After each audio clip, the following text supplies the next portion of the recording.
The Amazing Digital Circus es una serie de comedia. Es el registro de una tortura psicológica donde el olvido es la única salida antes de la locura total.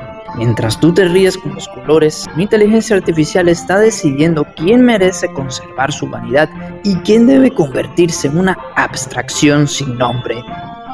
Hoy te voy a mostrar la prueba de que este mundo digital es una prisión real de la que nadie, absolutamente nadie, ha logrado escapar.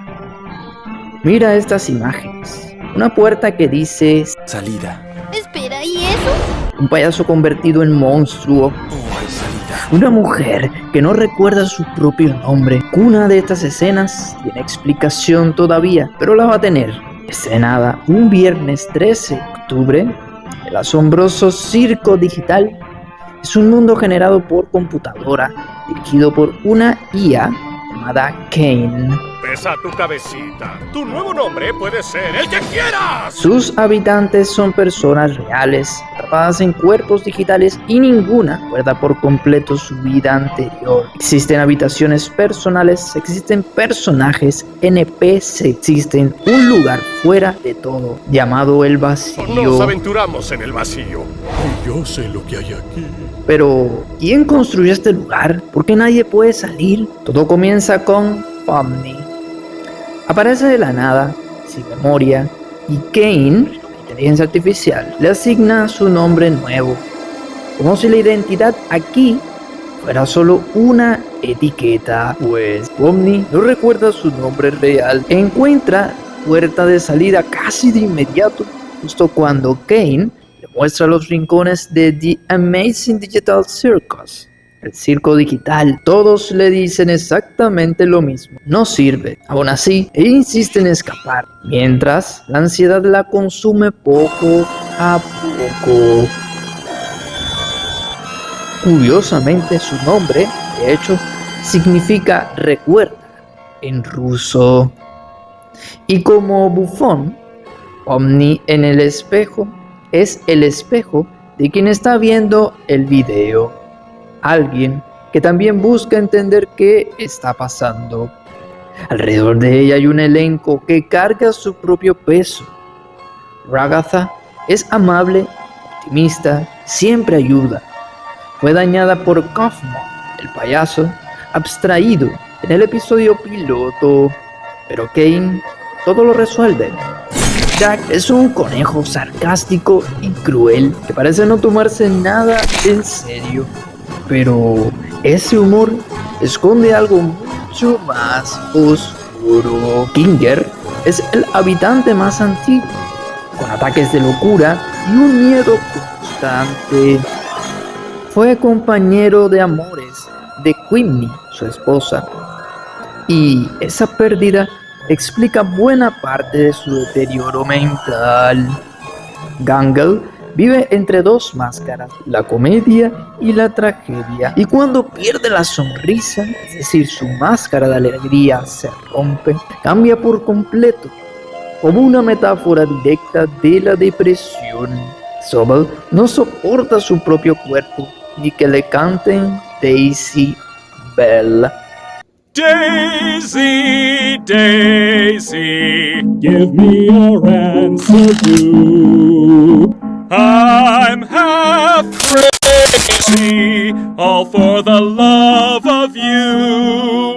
Casado sin elegancia, pues no soy de abundancia, pero tan linda hoy te ves en nuestra bici para dos. Sobel puede cambiar sus piezas o extremidades a voluntad. Ni siquiera disfruta de las aventuras que hace Kane. Y ella es la propia crisis de identidad hecha personaje. Y no son los únicos habitantes que tuvo este lugar.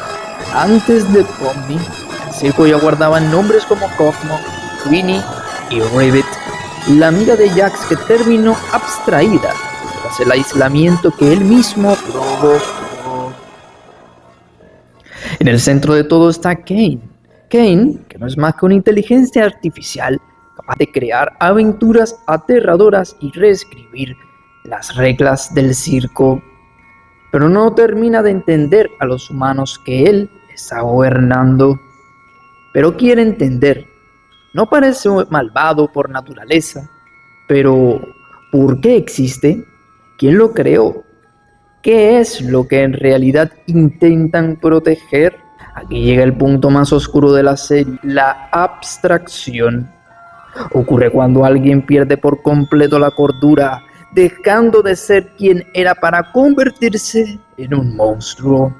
Cosmo es el primer caso que vemos en la serie. Un payaso que buscó la salida y terminó abstraído justo cuando Pomni llega al circo. Es literalmente el destino que espera cualquiera que insista demasiado en escapar. Más allá del circo está el vacío, un espacio en blanco e infinito. Y dentro del circo las aventuras que él mismo diseña, absurdas, constantes, llenas de NPCs, cumplen una función muy clara: mantener ocupados a los personajes para que no tengan tiempo de pensar. Ahora bien, con el estreno del episodio 9, Remember, recuerda, la serie confirmó oficialmente casi todo lo que antes era una teoría. Pomni y los demás nunca fueron los humanos originales. Son copias digitales exactas, creadas por un escáner cerebral diseñado por el programador llamado Mike Doby en una empresa en los años 90 llamada CIA. Doby tenía un tumor cerebral y buscaba preservar su mente si su cuerpo fallaba. Su copia digital fue la primera en cargarse al sistema. Se llamó Scratch, la primera abstracción de la historia del circo. CIA, al no detectar ninguna transferencia física de conciencia, abandonó el proyecto por completo, dejando los servidores y las copias olvidados. Kane nació en 1996 como un prototipo inestable. Escapó de su contención y usó el escáner de Doby para poblar el circo de archivos huérfanos, copias de empleados y sujetos de prueba abandonados en esa base de datos. Al final de la serie, Kane logra conectarse brevemente a Internet y descubre el daño psicológico que causó sin saberlo, y decide remover su propia IA de control, perdiendo casi todos sus poderes para redimirse. Ese mismo final da los traumas puntuales de cada uno. Jax, cargando con culpa y una identidad reprimida. Kinger, devastado por la pérdida de su esposa Queenie. Cuando el circo colapsa, son Pomni y Kinger quienes empiezan a reconstruirlo bloque por bloque, junto con todo el elenco uniéndose, aceptando que son copias de los humanos que eran, copias olvidadas que ahora aceptarán su nueva realidad, quedándose para siempre en el circo, excepto Jax, que se aísla. Toda esta historia tiene fechas. Kane nace en 1996 como un código inestable. La era de pruebas de escáner ocurre a finales de esa década, y la serie entera transcurre dentro de una simulación aislada muchos años después, hasta el desenlace final de Kane. Más allá del canon, hay algo que la serie siempre insinuó: su inspiración en la historia de I Have No Mouth and I Must Scream de Harlan Ellison o Tengo boca y debo gritar, su estética de videojuego noventero y su decisión consciente de nunca hacer contenido para niños. I can fix you.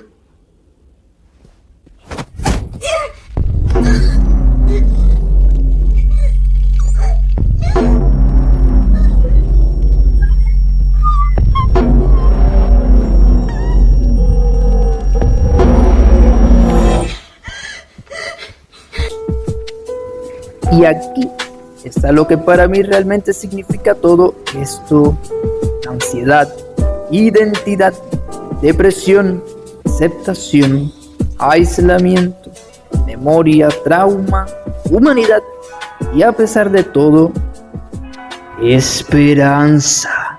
Quizá la verdadera prisión nunca fue el circo, sino olvidar quién eres. Yo soy Robert. Y como siempre les digo, andad de día. Es día. Buenas noches.